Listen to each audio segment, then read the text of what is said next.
Good afternoon, everyone. First of all, thank you for being here. Thank you for our speakers for your time. We really appreciate that. This event is hosted by the Muslim Student Association and the Arab Student Union. The Arab Student Union is a club representing the Arab students of Moraine Valley Community College.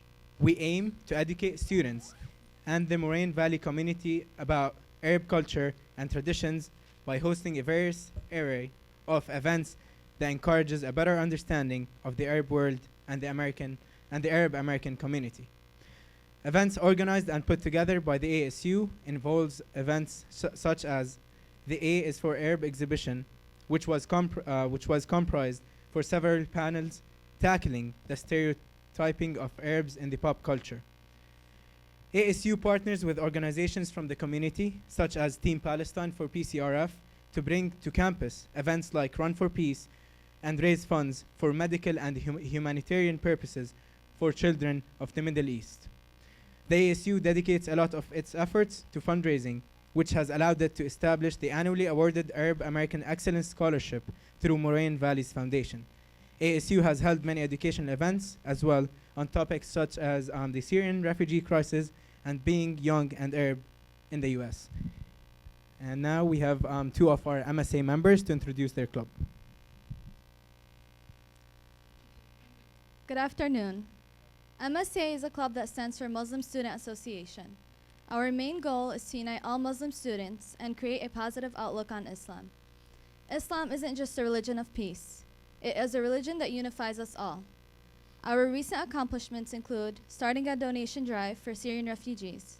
Our MSA members also volunteered at a fundraising dinner which raised thousands of dollars to Syrian refugees. In our meetings, we brought public speakers who were knowledgeable and gave us good advice to our group members. Our future endeavors include volunteering at the Taste of Moraine Valley, Springfest, and to collect items for the homeless center. We hope to continue to do volunteer work and show people what Islam is really about. Before we start, we want to introduce our speakers for today. From the left, Bentley Patterson, known as BAWB, is a self-proclaimed recovering Islamophobe, just an average guy from Naperville. He recognized his affliction about a decade ago and started a process of recovery that included a weekly therapy as a co-host of Rise Up. Rise Up is a radio show with Rush Derwish. With Rush now on break, the show has now become Bob and Friends on yahalavoice.com every Wednesday at 4 p.m. The show features co-hosts that talk about social and political issues impacting the Muslim-Christian connections in an effort to bridge the communities together.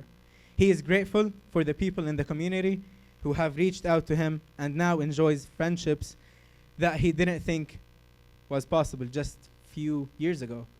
Thank you, Bentley, for being here. Our second speaker, Shadin Maali, has a bachelor's in industrial organizational psychology and minor in sociology, worked in academic advising and executive search, currently assisting her husband in managing dental specialty practice, and her family works in media, and she is an advocate for the Palestinian people's human rights. She is also the Team Palestine social media coordinator, and she runs races to raise funds and awareness for the Palestinian Children Relief Fund. Shadin is married and she has two daughters, ages 11 and 9. And it's my pleasure to introduce my friend Bilal Shouly, which was born and raised in the Middle East, Jordan to be specific, and lived there until the age of 19. He came to Moraine Valley in the summer of 2014 to pursue his associate's degree in mass communications. He is the president of the Arab Student Union and the treasurer of Model Illinois government. He is also an established rapper, hip-hop, songwriter since the age of 17, with a scope on social and political affairs. He will be graduating from Moraine this summer and plans to transfer to a 4-year institution. And now our last speaker, Khaled Elkhatib. Khaled Elkhatib is the founder and owner of Elkhatib Law, LLC, a law firm in Chicago. For the past 20 years, Khaled worked at law firms, accounting firms, and spent 10 years in government, including working for the state of Illinois. He spent several years working for Mayor Richard M. Daley, where he represented the mayor and the city of Chicago on over 100 occasions, and regularly worked at the Chicago's diplomats representing over 80 countries. Khaled started his legal career as an immigration lawyer, helping clients receive their citizenships, green cards, employment approval, and avoid deportation. He worked with great lawyers and learned how to best help clients in difficult situations. Khaled is also on the board of MVOTPAC, which stands for the American Middle East Voters Alliance. It's a political action committee. A lifelong Chicagoan, Khaled completed elementary school, high school, college, and law school in the city of Chicago, earning an accounting degree from Roosevelt University and a law degree from the John Marshall Law School. Thank you, Khaled, for being here today. Thank you. You get applause. Also, we will be asking our guests questions. Our panel moderator today is Nina Shoman Dejani. Welcome, Nina. She's the manager. She's the manager of transition and ESL at the college and also serves as the advisor to the Arab Student Union. Nina holds a master's in international affairs with a focus in the U.S. foreign and domestic policy and is currently pursuing her doctorate in higher education and organizational change at Benedictine University. Nina also teaches in the Middle Eastern Studies program at St. Xavier University. Thank you, Nina.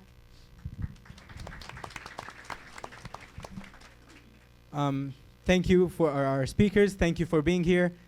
Enjoy, and we hope that this will be beneficial for everyone. Nina?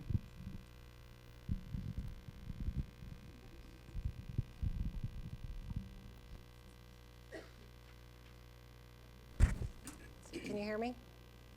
Yes? Can you hear me in the back? Okay, good. Well, we're going to go ahead and jump right in. Thank you for the wonderful introductions about the clubs and the speakers. I really appreciate that.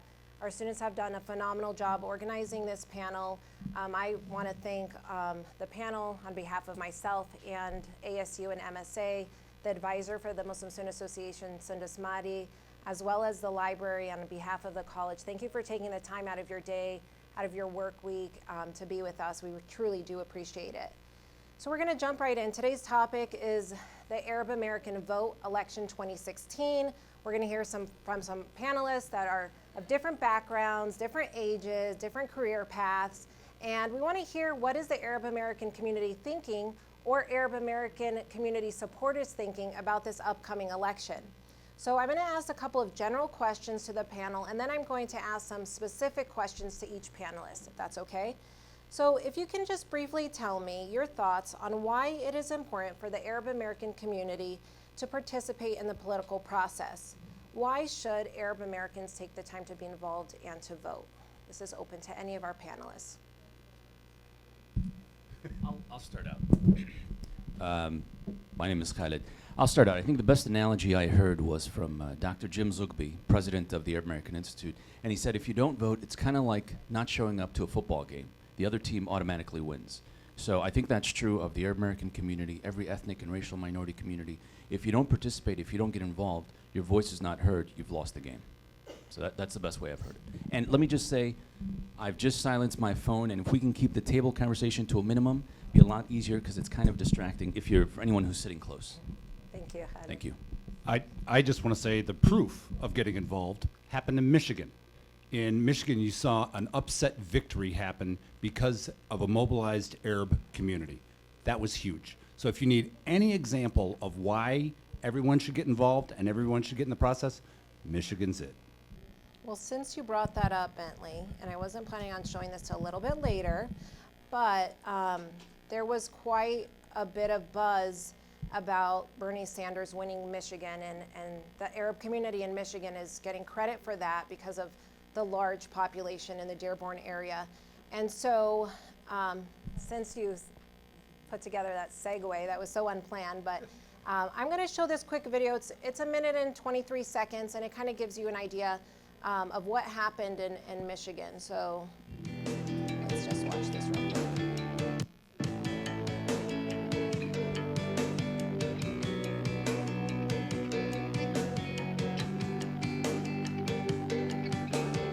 One of the kind of heartwarming headline stories of this night actually is that Bernie Sanders won Dearborn, Michigan. Now, Dearborn has one of the largest Arab and Muslim populations in America, a Jewish candidate. The largest Arab American enclave in the United States.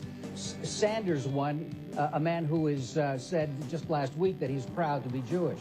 The Jewish candidate for president in America tonight is carrying the Muslim vote.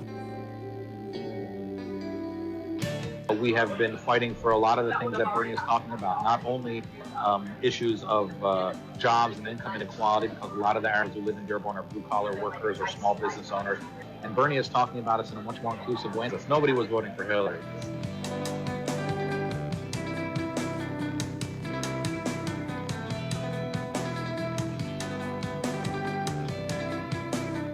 He speaks to issues that matter to those populations, whether it be tikkun olam in Judaism or the idea of social justice in Islam. It's really the same thing.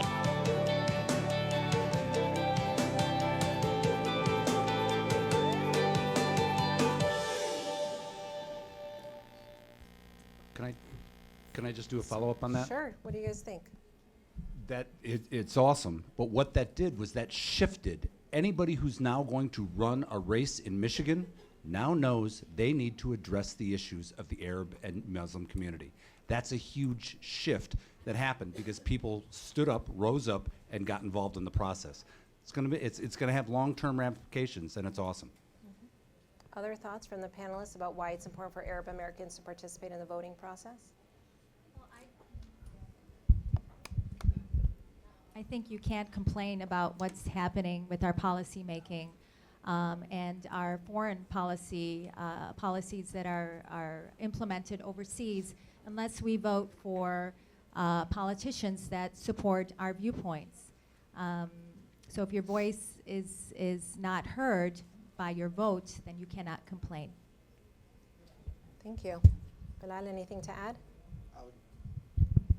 I would just like to reiterate the great points that the speakers have said. It's also very important to realize that what Bernie Sanders did in Michigan actually just now highlighted, as Bentley had already stated, the Arabs' presence and the Muslim presence in the political process that needed to be addressed and was during the Michigan rally by Bernie Sanders, and him winning was a great testament to how powerful that was and how concerned the Arabs in that community are to actually address the issues and not just be in the political process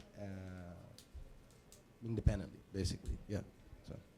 Thank you. And I wanted to add to that. We've been hearing a lot of anti-Islamic rhetoric coming from the right side, the Republican viewpoint, and to see a strong candidate on the Democratic side that is pro human rights, pro civil rights, pro Constitution, is we need to support somebody like that in this climate right now, because it's very dangerous what we're hearing from the other side. And I am not looking forward to a world with Trump as the leader of the free world here in America. So we have to vote for people that do not have that racist perspective. Mm-hmm. Thank you, Shadin. We are definitely going to be talking a little bit about Mr. Trump later and some of that negative rhetoric. But some people are saying that this election is much different, and what candidates are saying or getting away with saying this time is not anything we've ever seen historically. So what are your thoughts on what is different about this election? And as stakeholders in the Arab American community, how important is the outcome to the Arab community, the Arab and Muslim community, or the Arab community at large in general? I'll speak to that a bit. By the way, for the students sitting over here, we've got some seats up front, but the chit-chat is kind of distracting. I'll say, Ted Cruz mentioned last week or the week before that he wants to monitor Muslim neighborhoods, radicalized Muslim neighborhoods in the U.S. And a lot of members of the media called him out on that, as they should, because no candidate would ever say they want to monitor Jewish neighborhoods or black neighborhoods or Latino neighborhoods, because it's just obnoxious and it's racist. One of the anchors, I think on CBS, said, where would you go? Where would you start? And he said, well, Dearborn has a big population. She said, yeah, there's a big population, but they're not radicalized. So guess again, where would you go? And he said, well, I don't know, there's others. He couldn't even answer the question about how many Muslims were in the U.S. And she really called him out on it with a really stern voice. She said, So you want to monitor Muslims in the U.S. and Muslim neighborhoods, but you have no idea how many are there. I thought that was fantastic. I think what's great is when somebody says something like that, I guess with the exception of Trump, when somebody says something like that, they get called out on it because it's BS and it's unacceptable, whether it's racist or whatever the other issue is. So I was glad to see that happened, and I think more people have to get involved. Obviously, there's the whole social media aspect. You could have an entire 6-hour discussion just on social media and politics and how the world has changed. And it's a good thing and a bad thing, because if you think about Facebook, I know we're soon to be connected on Facebook. We're connected on Facebook. And there's a lot of political discussion, but Facebook is not the right venue, because the problem is somebody writes something and then goes away. Somebody else writes a response and goes away. You can't have an intelligent discussion. It's good to get some things out there. I post things on Facebook. If it's a credible source, I try not to put my political opinion too much. I will sometimes, but in really limited circumstances. So, and that's one of the things we talked about last year with the Arab Student Union on the career panel about social media. So anyway, so to sort of sum it all up, I think it's a whole different time with the 24-hour news cycle and with social media and smartphones and everything else. It's easy for opinions to get out there, even unsubstantiated opinions like Donald Trump's. Thank you for that. Go ahead, Bilal, you want to say something? I was just going to say that Donald Trump might have had the ball rolling in terms of the pattern of how these racist comments came about. I don't know if my mic is on. It is on. Can you guys hear Bilal in the back? He got the ball rolling. Speak a little louder, Bilal. They can't hear you. Okay. But just to reiterate, Ted Cruz, when he started addressing the issue and talking about only allowing, Christian refugees and so on and so forth, it just proves that although Donald Trump had allowed for this rhetoric to exist, none of the Republicans who are now claiming to be against his racist, distortions of the party, when they wanted to get they wanted to get a part or a piece of this rhetoric, they were not able to back it up, which is great. And that just worked good for the Muslim community, because it shows that, as you said, Dearborn was a great example of this, unradicalized, and he couldn't mention any other examples. So, thank you. Our panelists are excited and they're very eager, and some of the topics that we had planned to discuss later, I'm just going to bring up now because they're coming up in the discussion. And, in terms of this negative rhetoric that's happening, and we saw here in Chicago very strong stand against Trump coming. We saw the articles about how Black, Latino, and Muslim college students in Chicago rallied to stop Trump's rally here, and they protested and came together, and there's plenty of information online that you can find about this. In terms of working with other communities, right, and working together with other communities, and we have Bentley here as kind of an honorary Arab American at this point. He's been a strong supporter and ally of many causes, including that of Team Palestine and the Palestine Children's Relief Fund for a few years now. Let me ask you, Bentley, because you have a radio show and people call in, and sometimes you don't know who's on the other end, and you were once a caller when Rush had the radio show. So what are people saying about this? What's some of the commentary and discussions that you're hearing from Arabs and non-Arabs alike about some of this rhetoric? Well, you asked about the historical references. This is different at any time. One of the greatest, and this is what we talk about, that one of the greatest political motivators of any kind is fear. If you can make people afraid, you can control them. And that is exactly what we're seeing going on now. If you look back through history, McCarthyism, that is what it was all about. It was the big Red Scare, where we were supposed to be afraid of that. And so they motivated people to vote in a certain block. And that is exactly what we're seeing now. And we're seeing, and it's playing out against the Arab and Muslim community. It is completely there. One of my favorite guests that I have on there, besides some of the esteemed panelists here, is a gentleman by the name of Nathan Lean. Nathan Lean is a professor who works at Bridgetown, and he works with Georgetown, excuse me. He works with the Bridge Initiative, and he has written a book on Islamophobia and how the GOP is using that as a political tool in this election. And it is so timely, it is so important to hear that. And that's what we're really hearing, is that I say in my introduction, I refer to myself as a recovering Islamophobe. I have Rush Limbaugh ties. I used to be Rush Limbaugh fan. I voted, my first person I voted for, Ronald Reagan. It also shows my age, but anyway. So, I mean, I've been a Republican. The first Democrat that I voted for was Barack Obama, and in the first election cycle. I'll say this safely, looking for an exit. I voted for Bush both times. So a lot of people did in our community. A lot of people. And that's what I mean. If you look at it politically also, and I know the topic of this is who the Arabs should vote for, if you look at just the raw political parties and their ideologies, you look at the parties and you would think that the Arab community, the Arab and Muslim community, would align itself mostly with conservative type issues of the GOP. But the problem is that they have gotten so divided, so interested in dividing things, they truly are becoming the great white party. And I started looking at things, and that is the kind of thing that kind of, I figured I needed to learn more. And you know, my whole journey of reaching out and having somebody reach back to me, you know, and say, hey, come on in, you need to learn more. And I knew when I started out 7 years ago or whatever, I did not know one Arab or one Muslim. I mean, probably somebody I ran into at the store or somebody, you know, at school or something else. But really, I didn't know anybody in the community. And I knew that had to change. And these people befriending me sitting here on the panel have absolutely changed my life and my perspective to the point where that I had to stand up and do something. So I have the radio show now. And just as a quick, is really awesome. yeah, he does deserve a round of applause. Just a point of clarification, there is a quick question that came from the audience. If you could please let them know what an Islamophobe is. My opinion, and I know there's probably some official, you know, definition of it, but my opinion is it's an irrational fear of someone who is a Muslim, and the call to prayer, the call to prayer that was used to scare me, and because I didn't understand it, and I associated it with war, because my first association with call to prayer was in '92, with the Persian Gulf War, the first Persian Gulf War, and they would stop. It just, I couldn't understand. They stopped during this call to prayer, and so I associated it with war. It's also why in the movie American Sniper, and I don't know if you picked this up, but in American Sniper, the beginning of the movie starts with a tank rolling through and the call to prayer, which was a dog whistle. I identified it right away.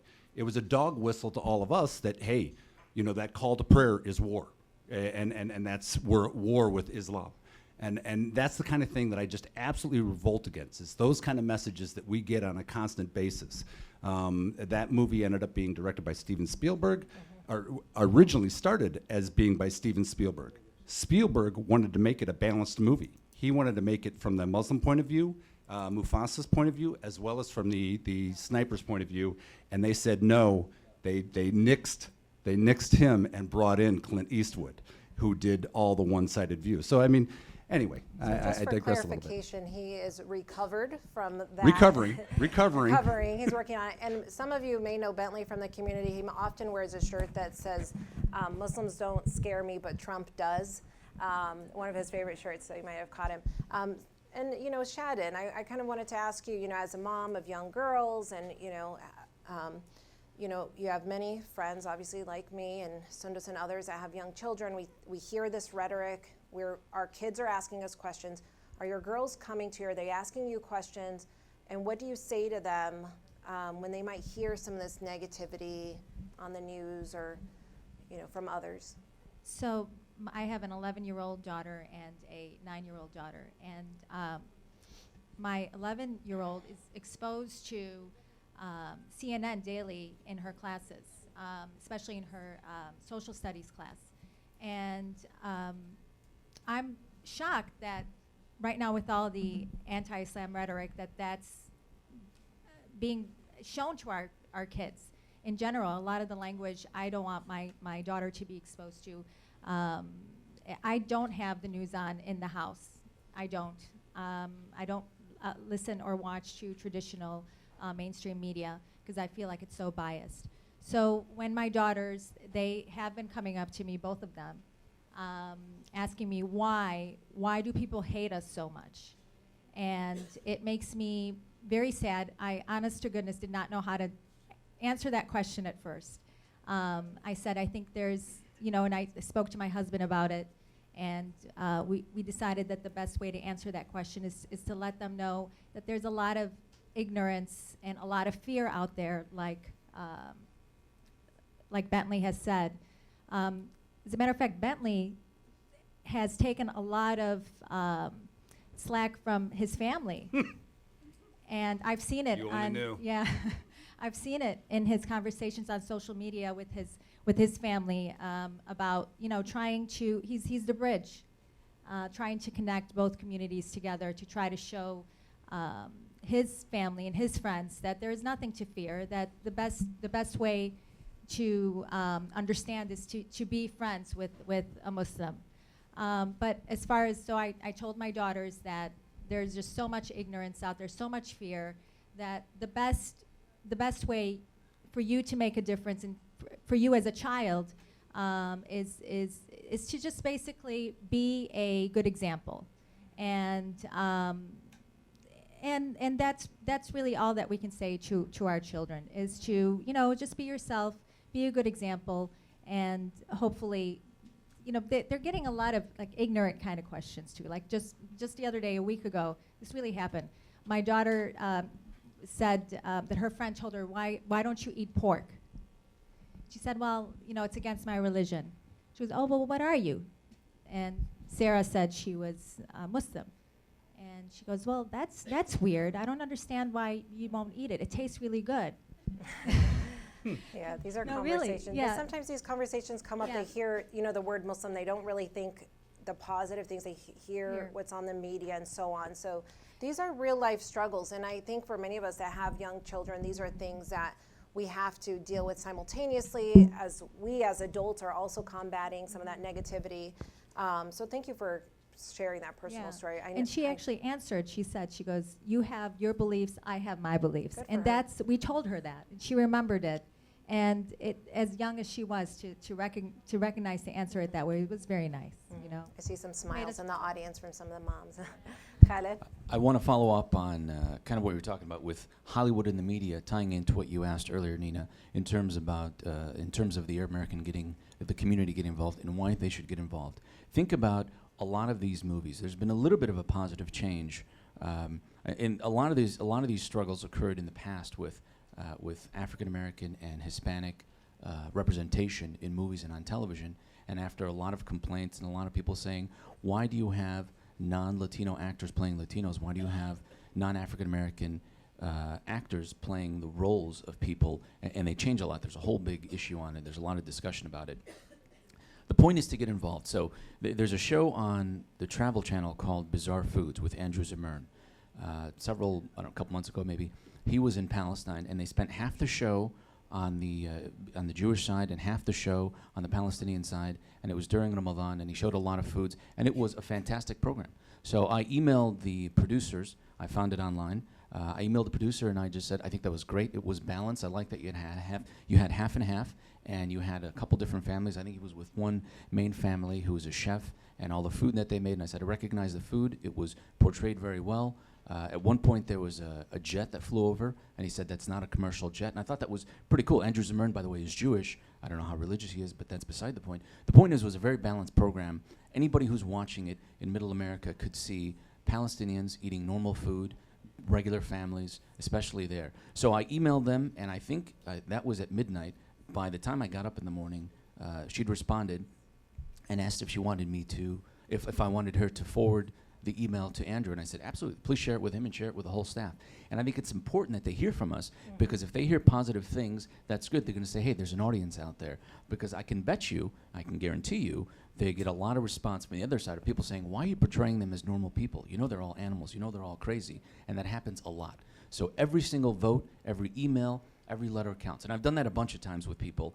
This happened once. I'm sorry to dominate this, but it happened 3-4 years ago with Channel 7 News in Chicago, where they showed when Israel invaded Gaza and killed a lot of people. At that stage of the war, not last year, but maybe 4 years ago, at that stage, 560 or so Palestinians had been killed and 3 Israelis had been killed. And Cheryl Burton got up and said, and in the Middle East, Today, another Jewish Israeli settler was killed, something like that. So there's trouble there. And completely ignored the other side. Right, so I emailed the producer and I said, either she's completely biased and ignoring the Palestinian side, or she's incompetent. Either way, this is not good journalism. So please address this. He responded. Do you remember the picture of Diane Sawyer being in Gaza? But they stated that she was in Gaza with the ruins behind her. But they stated that she was in Israel. And that was, do you remember that? There was a no. picture of that, yeah. There's It many, was many wrong. examples of this, yes.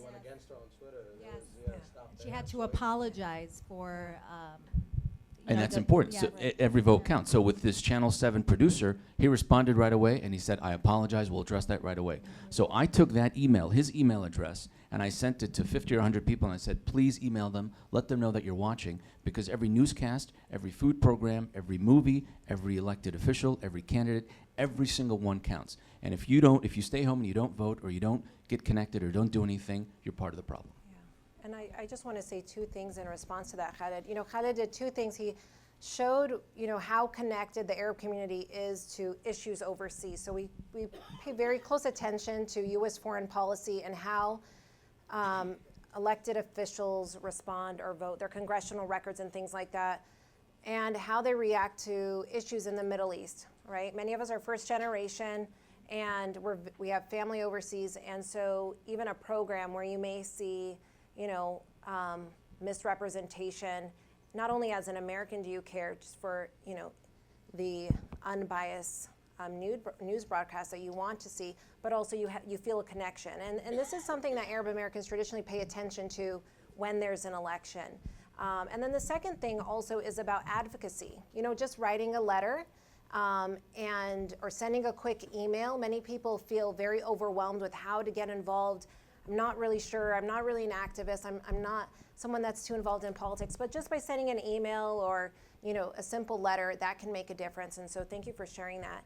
I'm going to just switch real quick to Bilal, and then I do have some specific questions for other panelists.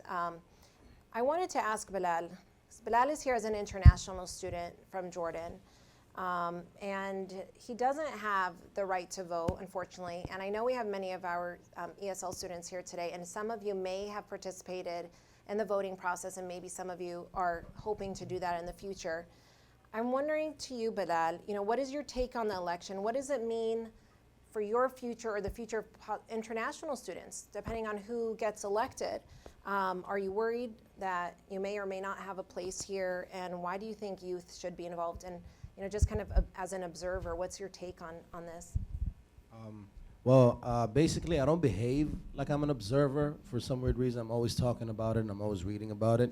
But to kind of answer your question, a part of me is concerned because as me and you talked about this a few days ago as well, and we always talk about it, my friends, is we're on the receiving end, holding Jordanian citizenship. We're on the receiving end because you know how these agreements work with the United States of us studying here. It might not be directly affect me, but students after me might actually be affected. International students, great people, and you know, competent students and extraordinary academic performances might not be able to come here because this election might take a route that might be actually radical to Muslims, Arabs, and not just Muslims and Arabs, international students from other countries. This might lead to actually mixing people up, and this to me is a very scary idea because it just distorts the whole purpose. Because the only reason I'm here, other than the fact that to enjoy this a great country and the opportunities it has, I'm here to learn, which is basically the main goal of every single person that's sitting here that traveled all the way from their home countries, away from their families, living here alone with no help. Not to mention the cultural shock that we all get when we arrive here is.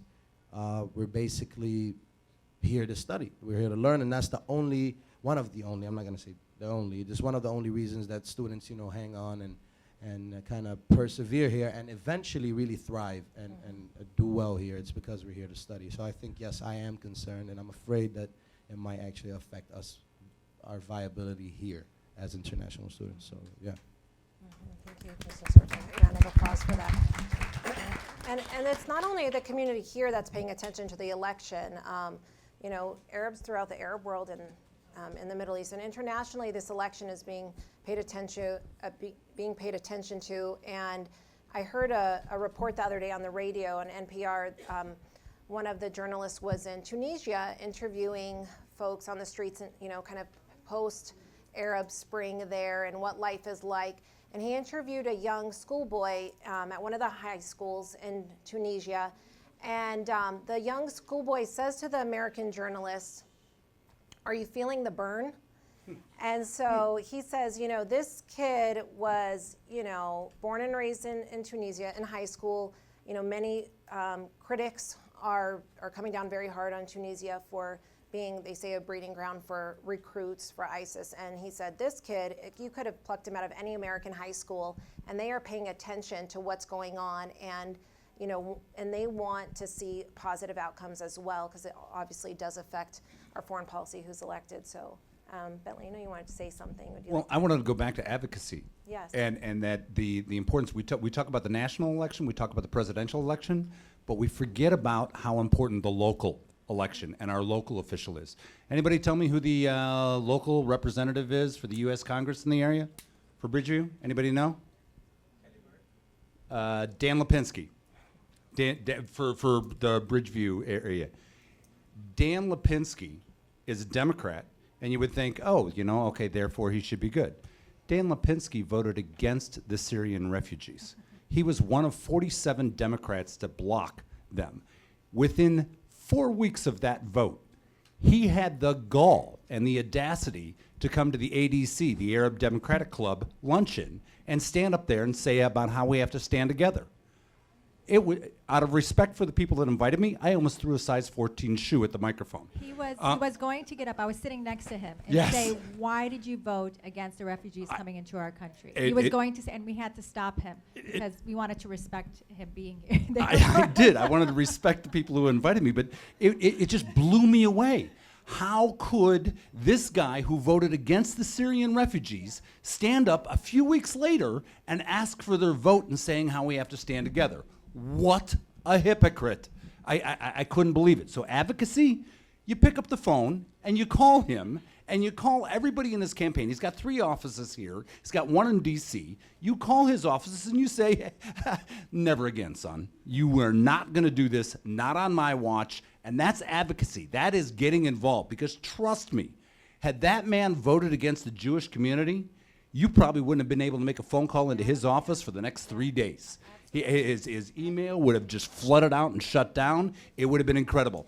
That and that is the other thing that I think that is amazing. We were talking earlier about benchmarking, and how important it is to see how somebody else. Troy was talking about how they had an event here that they had borrowed from somebody else. You look at how other communities are successful at doing it. The Jewish community is one of the most political active communities in anywhere. It's amazing. How many Jews do you think there are in Minnesota? No, but there can't be that many, right? Yet they have not had anybody but Jewish senators for like 30 years.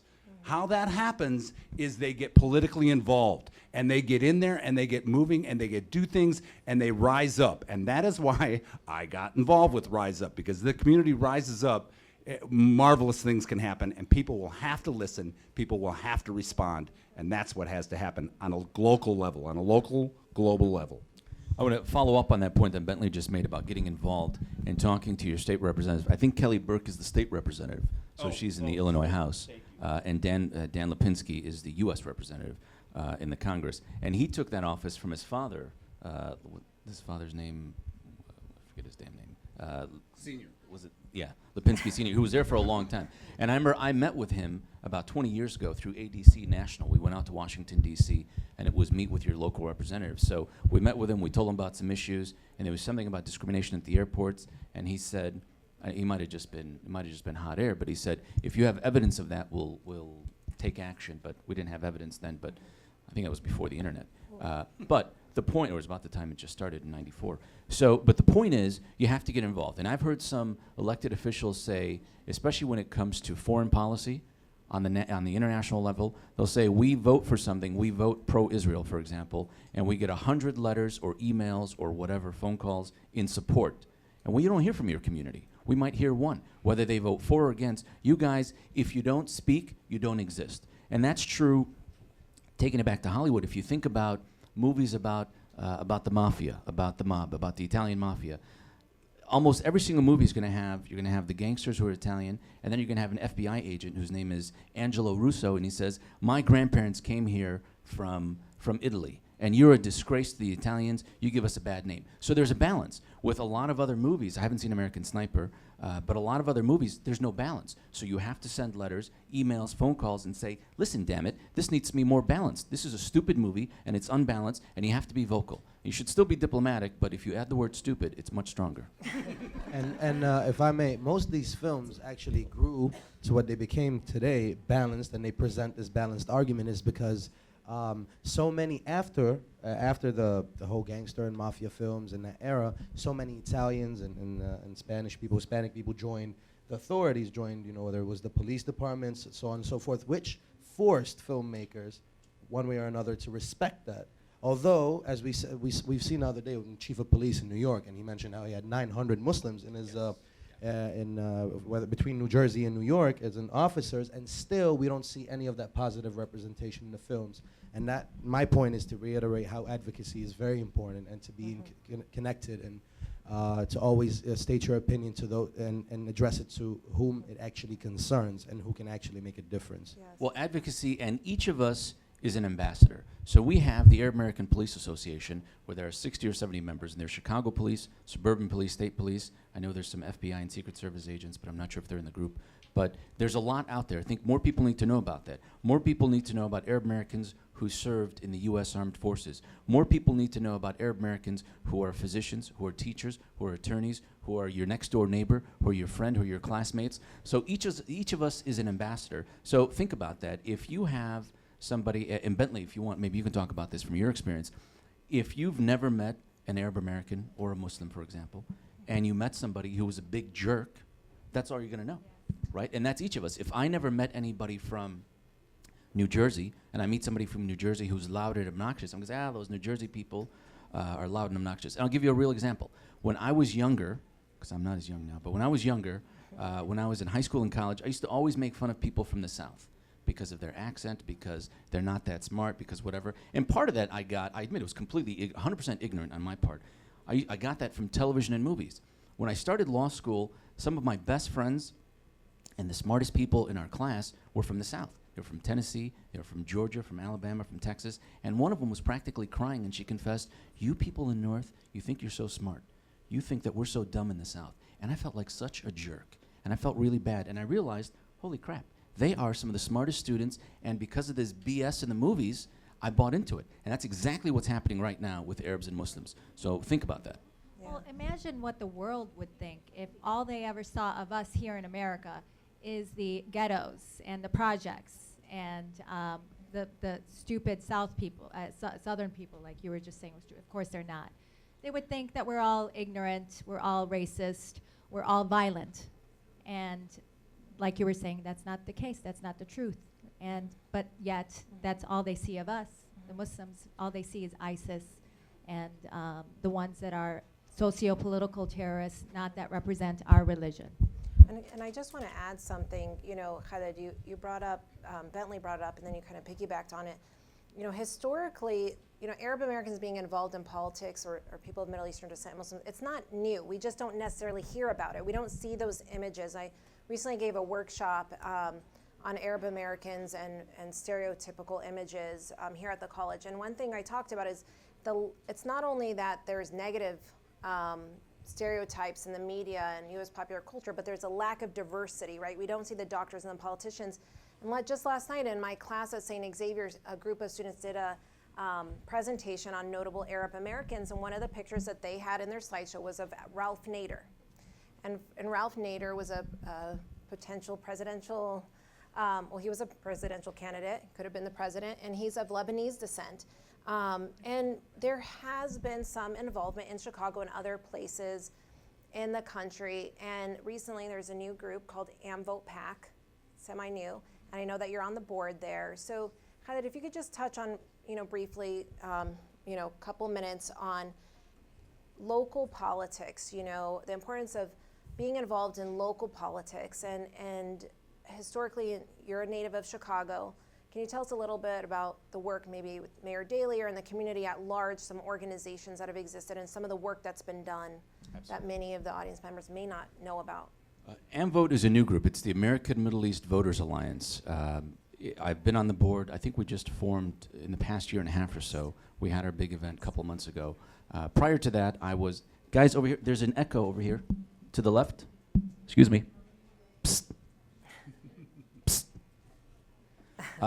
Troy so needs to hire Khaled to police the library. There's an echo. I don't mean to be rude, but there's an echo. Prior to that, I was on the board of the Arab American Democratic Club. I was with them for about 15 years, president for about 2. We had a lot of candidates who came through. One of the things we used to do is we used to do a brunch on Sunday mornings. We tried different times, by the way. So we tried evening Saturdays. Sunday morning worked, and I think because it appealed to people who are watching the Sunday morning talk shows and who are really politically involved. And we used to have dozens and dozens, sometimes almost 100 candidates. And they knew they wanted to come to our event because we had 400 or 500 people, sometimes more. And it was fantastic. And we gave every single person the microphone for 30 seconds. We could say, you can go up there, say, my name is Bentley Patterson, I'm running for judge, and I'll leave flyers on the table. My name is John Smith, I'm running for representative, whatever. So we built a relationship with a lot of elected officials, and they liked our event because they saw 400 or 500 or more active Arab Americans, and that represented a lot of votes, potential donors, and they saw that the votes counted. So I think that's a really important group. They're obviously still around. AmVote is the same way. AmVote is nonpartisan, so we support Democrats and Republicans. And again, it's important to get involved. Prior to that, I worked in Mayor Daley's office. I worked for another elected official, and I was at the state. And I could tell you, if you don't vote, if they don't hear from you, nothing's going to happen. Lots of times, change happens because people complained. And if it's one person, it might not be enough. But for example, lots of times policies change in government because the Sun-Times uncovers a scandal. And then everybody starts scrambling, oh my God, we didn't know, we got to change this. And it's some things that have existed, in some cases, it's a problem that's existed for years, but when it's uncovered by the media, they take action. The same is true with political communities. If you get out there and you protest and you talk, and I'm not a big fan of protests unless there's thousands of people, otherwise it's just noise, because it has to be organized and there has to be a specific message. And that's where social media comes in, because it's very easy. It's very easy to write a message, a simple 3 or 4 sentences. We disagree with you on this. Please pay attention to this. Here's whatever, some information. And then you can copy and paste that. And other people can copy and paste it, send it to your mayor, your elected official, and other folks. The mayor here in Palos Hills is Jerry Bennett. I don't know if I can call him a friend, but I see him regularly through, I've got a client that does technology. We meet with him. He's been a regular speaker at the Arab Democratic Club, huge supporter of the community, and he's a great guy. And it's important to continue to reach out to folks and see them. Because if they don't know you, you don't exist. And that's important. Thank you. Go ahead, Shad. I was just going to ask, and what I love about AmVote is that you will let the Arab community know who is pro Middle Eastern policies. You know. Absolutely. We endorse candidates. Both organizations endorse candidates. And part of what we're doing lately is we're saying, listen, we want you to be aware that there's an Arab community. There are Arab Christians and Arab Muslims. There are Muslims who are Arab and non-Arab. But so with both organizations, they represent the Arab American community, Muslim and Christian. And we say to them, listen, there's a big community. We've got doctors, lawyers, teachers, police officers. You name it, we've got it. So on your staff, you should consider hiring people. Because we've got a lot of people. We've got a lot of people here at Moraine Valley, even the people who are chit-chatting. We've got people who are studying, who are looking for jobs. So we want you, and we had this meeting a month ago, or 5 weeks ago, before the election. We met with 3 candidates, and we said, we want you to think about hiring people from our community. You haven't done much hiring. We want you to use your influence. We're going to endorse you, but don't forget we're here. And it's not, there's a very fine line. So we're not saying, if you give us jobs, we'll give you votes. That's not what we're saying. What we're saying is, we want to support you, but we're going to support the candidate who supports our community. So please support us. We want to support you. I want to switch back over to Bilal now. From our student perspective, if you're having a conversation with your fellow students and friends about the elections, what's the buzz? Like, what are some things that you're hearing? What are some of the conversations that are happening? And are your friends or family overseas asking you questions about what's happening here or if it's affecting you?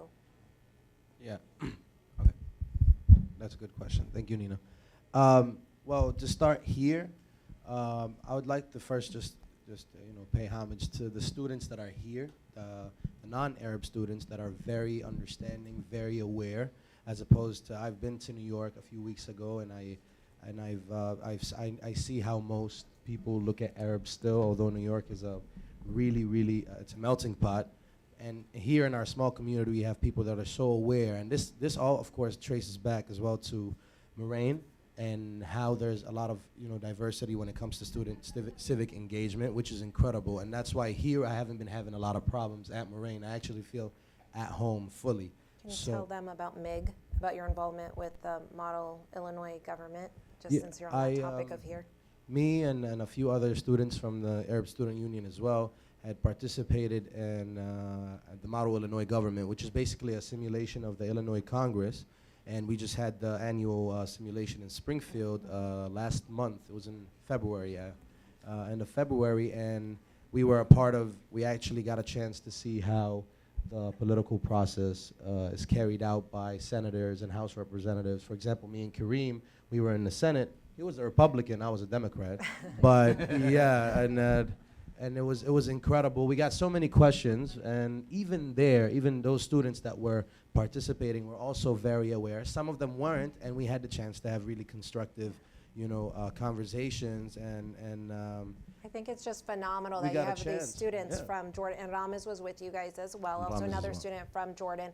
These 3 students from Jordan that have been here for a couple of years now are representing Moraine Valley Community College at the Model Illinois Government, and they're so immersed in the process and so understanding, and you guys do deserve a round of applause. Thank you. But to go back to your question, I know I strayed off a lot, but when you asked about what's the families asking from back home, right? That's basically what the question. Well, my mom is really worried. She was always worried. Like, she's always like, just because they have this idea of these Middle Eastern ladies, and at some point, regardless of how educated they are and how intellectual they are, she still asks me to be home because I'm in Chicago. She thinks I'm in Chicago. She'd be home before sundown. And I asked her, like, Mom, don't worry. It's not these folk tales turn out not to be true that they've been telling us since we were kids. But they ask me a lot if we were being affected, and I tell them that not yet. I'm not sure if we will be by the elections, but so far what we're doing is, I feel like it's very important because it had actually stimulated this movement from students and people my age, and to kind of go after you actually be involved in these elections, and to be aware and actually just stay updated with what's going on. I know it's a negative stimulus, if I was to say, but at least it got them involved. So I believe it is, it's good for students, and because now everyone's trying to be aware. So. I want to just show a couple more things, and then we're going to segue into questions. The little video I showed you earlier about Bernie Sanders, again, there's other articles out there, winning the Arab American vote, and him working very closely. There are some Arab American advocates, such as Linda Sarsour, who's very outspoken, is now campaigning for him openly and on the trail with him. I believe she introduced him at a rally the other day, as well as Ahmed Zahid, a well-known Arab American comedian who we actually brought to campus a few years ago. And people are making this comparison. Oh wow, it's such a big deal because he's Jewish American and all these Muslims and Arabs are voting for him. But it kind of just goes to set the example. That's not really our concern, right, Shadin? Well, I think the Jewish community, especially right now with some of the anti-Islamic rhetoric that's happening right now with Trump, that they identify with us most.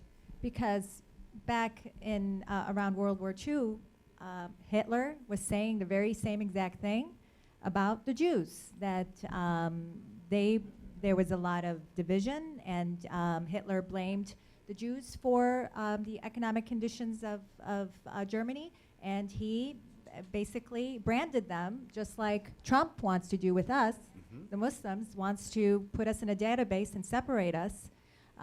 So yes, I think definitely it's the most logical conclusion is to vote for Bernie, who does not want that to happen again to any group of people. Any closing thoughts, 30 seconds, a minute from each one of you before we open for questions? About that, or just in general? In general, I think I have to stress every single one of us is an ambassador. So I'm sure a lot of you had the same experience I've had from grammar school, high school, college, law school, every job, every neighbor, every friend and classmate. Not every, but from a lot I've heard, Khaled, you're the first Arab I've ever met. You're the first Muslim I've ever met. And that's important. And I'm sure we've all had the same experience. I don't know if you've had that experience. But that's important because you want to expose them to who we are and who we're not. And I tell people really quickly that there are 22 Arab countries, and there are Arab Muslims and Christians, and there are Muslims who are Arab and non-Arab. And please try our food. And I've taken people out to lunch and dinner, and we've had them over the house to have dinner, and it opens up a whole new world to them. And they're like, holy cow, you guys are normal people. That's important. Just like to add to what you're saying, just the fact that I'm a Muslim and I'm not wearing hijab, they think automatically if you're a Muslim, you should be wearing hijab. So, oh, really, you're a Muslim, but you're not wearing hijab. So just that, by knowing me, they've been exposed to something different than what they were told or what they thought they knew. I just want to say thank you very much for giving me this opportunity. It's all about building bridges, and these folks here have all been, actually, Nina, I don't think you've been on the radio with me. I know Sam has, but in any event, you know, these are part of BAWB and Friends, and this is what it's about. If we can show other people how these bridges can be built, a bridge is just, if no one crosses it, it's just a monument. And so we need people to cross. And so I'm seeing part of my community start to make that, reaching out and people reaching back. It's really a neat thing. And through that, we can defeat the people that are using fear as a political weapon, and that's what we've got to do together. Bentley's show, by the way, he's being humble, but his show is very important because he has a lot of people on there talking about Arab American issues. I know it's online and on the radio. I forget what the number is, but I have it saved. 4 p.m. Yahala Voice, and it's yahalavoice.com is the easiest way to find it. We're streaming live now. We've got a Ustream channel, so you get to see my ugly face as well. A lot of great guests on there. And if I can say, a lot of people who are not aware of what it means to be an Arab, or they haven't met Arabs, and this is the case in a lot of close communities, just like we have our communities. They don't understand, the line is very fine, and they don't understand that there might be outliers to that line. There might be people that don't function under that, which is most people in this case, don't function under that stereotype and the image they had drawn of us. And it's only right that the only thing we can do, especially I'm talking to the younger folks who coexist peacefully with other people at institutions, whether it was universities or at the workplaces, it's your responsibility, and I feel like it's our responsibility, and that's what we've been doing since we've been here, is to talk to them and introduce them. As Khaled said, be very welcoming, and because they're not expected to know, there should be a learning process. They're not just expected to magically know who you are and what you stand for. So just make sure you understand that the fine line shouldn't be as fine as these people think. So, yeah. So be welcoming and answer questions. That's the best way. Yes. Thank you, and thank you all so much. Let's give them a round of applause. This has been amazing. Again, they all took time out of their day to be here, and we do truly, truly appreciate it.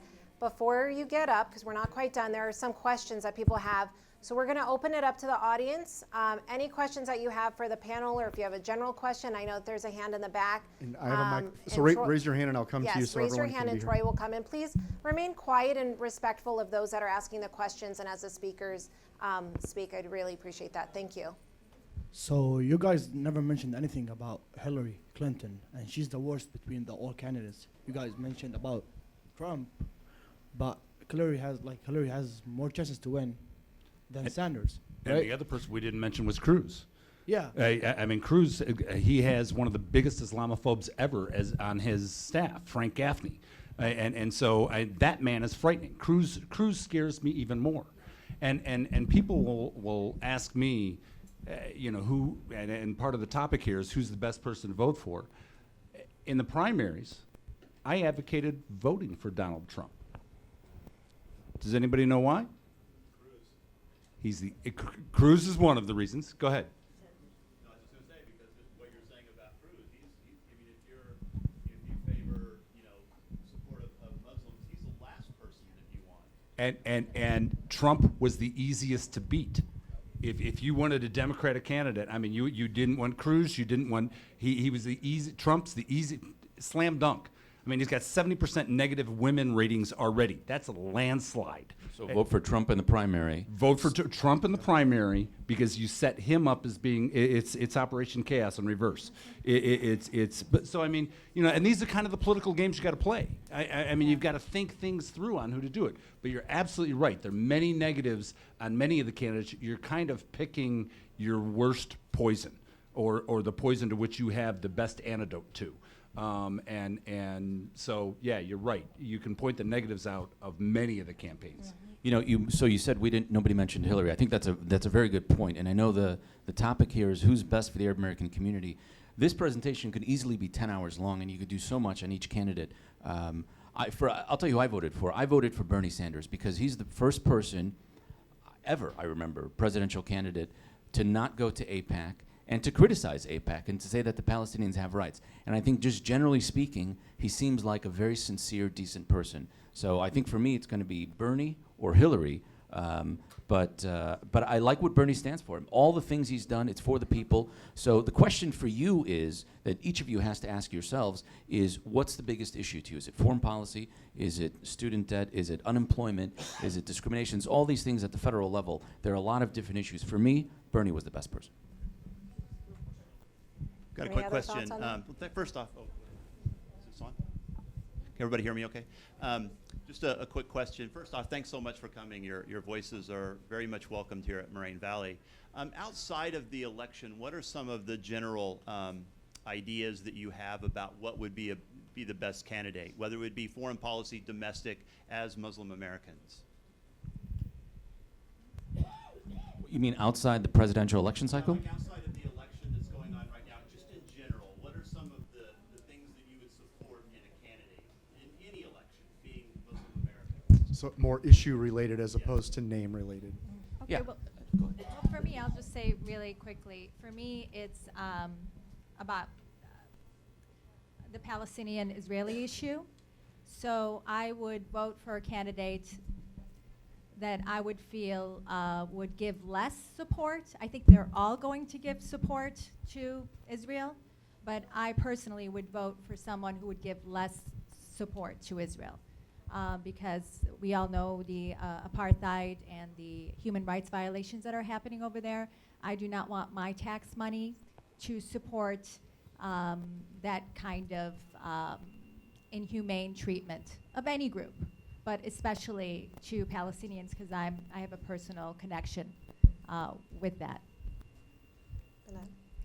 If I may also add to that, I believe that politically, with keeping up politically, if there's some light shed on the Arab American communities, a positive, just an attempt at an unbiased or objective light on the Arab American communities, there might be a chance that our whole image in the social media might change, might actually be drawn in brighter or lighter colors than it is now, than it has been for the past decades. So I believe that politically, other than elections, it's very important that we have a candidate that is actually looking at that objectively in order for social media, pop culture, and even smaller communities to catch on. Because it basically trickles down. And even Arabs' images in international media might be affected by that, given the power and the strength of the United States and the influence that it has over all other countries. Yeah, I think there are a lot of issues to consider in any election cycle, whether it's presidential or local. But I absolutely cannot support a candidate like Ted Cruz or Marco Rubio, who pretty much dismisses the existence of Palestinians. My father and my grandfather were both born in Palestine before 1948, so to hear Rubio or Cruz say, these people don't exist, they don't deserve any rights, I have zero respect for them, because they would never say that about a lot of other communities. But because we're a smaller number, we get treated like garbage, and that's unacceptable. So even if I agree with a candidate on other issues, if they don't treat us with decency and respect and aren't fair, they don't get my vote. Socially liberal, fiscally conservative. I would like to see someone who has good judgment, because the next president's going to pick the next probably 3 or 4 Supreme Court justices. That's very important to me, because that'll set it for generations. And then the other one on there is the president's really only control. You know, they'll talk about fiscal issues, they'll talk about all sorts of other things. Foreign policy. So I want to hear their foreign policy statement, and I want to hear where they are. And those are the important things to me. Thank you. We have a question right up front. I want to ask one question. How we can trust any of candidate? They all can't. candidates. They always say the good things, then they change mind. How we can trust they all the Arab the first issue in Palestinian, but when the war in Gaza, Obama didn't say anything for this. How we can trust? I think that's a good question. So when candidates run for office, they always say the right things. They come here and they say, Moraine Valley College is the best college ever. Then they go to Bentley College. Bentley College is the best. Then Shadin College is the best ever. And they're trying to get your vote. So sometimes they're insincere and they'll say whatever they will to get your vote. And sometimes, basically what you have to do is you have to stay involved by, like we were talking about earlier, letters, emails, attending things, voting for them, letting them know that you exist. So supporting the Arab American Democratic Club or AmVote, writing emails and making phone calls on your own, showing up to their offices, asking for meetings, all those things. But so when somebody says that, it takes a lot, all of us. One or two of us aren't going to make a difference because there's thousands of other voices on the other side. So it takes a lot of just staying in touch. Hey, you said this when you were running. Now you change your mind, just like Lipinski. That's unacceptable. So we want an explanation. So make sure they know you're watching them and you're listening to them. Because lots of times when they go to Washington or Springfield or wherever, they vote for things and they say, Khaled's not paying attention. He's watching TV. Shadin's not paying attention. She's watching the Kardashians. And that's true, not with Shadin, but that's true with a lot of people. They don't pay attention. And you have to watch the votes and say, hey, we read this vote. What the hell is this? You said you were going to vote this way. Now you voted this way. Well, that's BS. You need to explain this. And you have to call them out on it. You have to be diplomatic, but still use the word stupid. That really helps. Bilal has an answer. He would like to respond in يعني Arabic for اسأل افهم اثبت وجودك واسأل أهم شيء تكون مهتم هو اللي عم بحاول يحكيه الأستاذ خالد كمان إنه أهم شيء تكون أنت مهتم إنك تثبت وجودك وتسأل وتبعت وتتواصل عشان بالآخر هاي أنت وظيفتك. أنا مع بدي أحكي بالعربي sorry. بس بدناش نبعد كثير. تفضلي. لما أنا أحكي when all the people Jewish how they can listen to me. I am Muslim. I am wearing hijab. They didn't listen to me. They don't care about me. You know, let me tell you something. There is a growing movement now, the Jewish Voice for Peace. And part of our interfaith group, we have that Bentley is a part of. Many people are Jewish on this group that are so pro-Palestinian rights. I mean, more so than I am. Yeah. Some of them will not even go to Palestine until I can go to Palestine without being interrogated and given a hard time. So it is changing. There's a movement. It's still not where we would like it to be, but I think little by little, step by step, we'll get there because it's all about human rights at the end. And remember, I was talking about what I thought about Southern Americans when I was younger. I think a lot of people think about Muslims that way now until they start meeting more Muslims and they meet women with hijab and say, oh my God, she's really interesting and she's smart and she's normal and she's smart or whatever. And I've met an Arab family, I met a Muslim family, I tried their food, I listened to them. It was very interesting. They're normal people and they become friends. Absolutely. And the key thing is find an advocate. Find somebody that you can work with that's an advocate for you, that brings you in and introduces you and makes the introductions for you. It is so key in my introduction. You know, I had somebody essentially that brought me into the community and introduced me around, and now my whole world has changed in a few short years. I mean, I literally, said that the call to prayer used to scare me. Now I'm like, bring it on. Let's, it's. I've been to mosques, and everybody thinks I'm FBI, but that's a whole other story. You know, that's a different discussion. Literally. I went to the mosque in Naperville. They had a speaker come in, the guy from Guidus TV, and one of the people took me aside, and he took me into this room, and he sits me down. And he goes, "Okay, I want you to introduce me," and I don't know the guy's name, like Bill Jeffries, and I'm like, I don't know Bill Jeffries, and he's looking at me. He goes, "You don't know Bill Jeffries? He's the local director of the FBI," and I'm like, I swear I am not FBI. But anyway, that's my cross to bear. But And that's yeah, a really find good- somebody to introduce That's a you really around. good example of we have to be welcoming in our communities. So like Arabs and Muslims have to be very welcoming for people to get to know our communities, open the mosques, open our community centers to others, and we find friends like Bentley that are willing to come through. And if you are paying attention to what's happening in the elections, Linda Sarsour, a nationally known activist, Arab, Muslim, Palestinian descent, with the hijab, is introducing Bernie Sanders, and he's a Jewish American candidate. So, and Bilal wants to remind us that's his mom's cousin, so relative. Any last questions or comments? Yes. Hello, Latifa. my name's Latifa, and I brought my ESL class here. And my ESL class isn't just Arab Americans, but there's one thing that I really wanted to hear from you guys, and maybe you can add on to that, is that it's not just about Arab Americans. There's also the Hispanic group, and then there's the African Americans, and there's other minority groups that aren't being looked at. So the one thing I would like to hear you guys talk about is unity. And with unity, we can get things done. And as the larger the group is, and the stronger the union is, we can get things done. So we have to do this as a group. We have to stand together. And it's not just about Arab Americans. It's also about the Hispanic community and the African American community and all the other small communities that the presidential candidates aren't looking at, so we can get what we need to get done. Can I address that? Sure. One of my favorite things, I went to the anti-Trump rally that was outside downtown Chicago, and it was almost entirely students. I mean, it was like 80% students, but it was from every walk. You're absolutely right. The Hispanic community was there. The African American community was there. The Muslim community was there. The Jewish Voices for Peace were there. I mean, it was everybody there. And my favorite chant of that day that I recorded was, "Show me what America looks like. This is what America looks like." And we were on the outside. We were the ones behind the barricade, but that was what, I mean, it was a festival. It was a fun environment. And the news covered it as, it was ugly, violent. No, I had a blast. I walked through there, people were high-fiving, stopping. I had my, Muslims don't scare me, Donald Trump does. People were stopping me, we were taking pictures. I probably was on 50 Facebook pages. It was an absolute blast, but that's exactly the unity that we get, and through that unity, we are stronger. I mean, that was, if I'm out of many, one. That was, before In God We Trust, that was going to be the slogan of America. Out of many, one, and there's so much truth to that out of that, we're so much stronger. Absolutely. The unity and the working together, bringing people together, I think that's very huge. And in case you guys missed it earlier, Bentley is not FBI. Bentley is not FBI. Thank you. Thank you all.